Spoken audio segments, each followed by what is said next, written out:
আলহামদুলিল্লাহ, প্রাপ্তি এখন পর্যন্ত ভালো।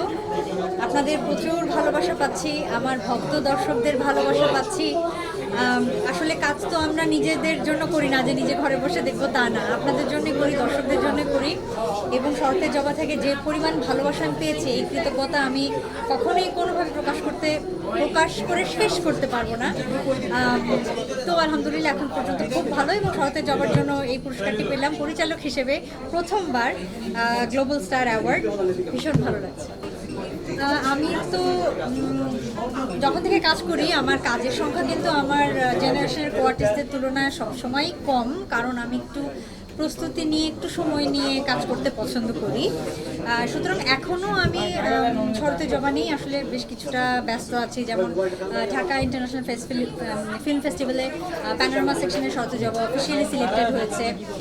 আজকেও একটা স্ক্রিনিং ছিল শিল্পকলায়, 2 দিন আগে স্ক্রিনিং ছিল আমাদের ন্যাশনাল মিউজিয়ামে। এগুলো নিয়েই আছি, শরতের জবা নিয়েই আছি। সো পরবর্তীতে কোন কাজটি করব এখনও আসলে বলতে পারছি না। হ্যাঁ, আমি সত্যি বলি সবসময়।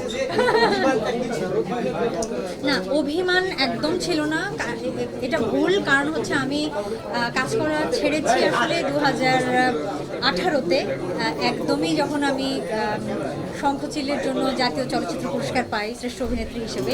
সুতরাং একদম সর্বোচ্চ রাষ্ট্রীয় সম্মান পাওয়ার পর আমি বিরতিতে গিয়েছি। অভিমানের এখানে কোনো জায়গাই নেই। আমার ব্যক্তিগত কিছু সীমাবদ্ধতা, কিছু সমস্যা ছিল, সেসব কারণেই আসলে এই বিরতিটা ছিল। বাট আলহামদুলিল্লাহ শরতের জবা দিয়ে আমি ফিরেছি, আমি এখন অনেক খুশি।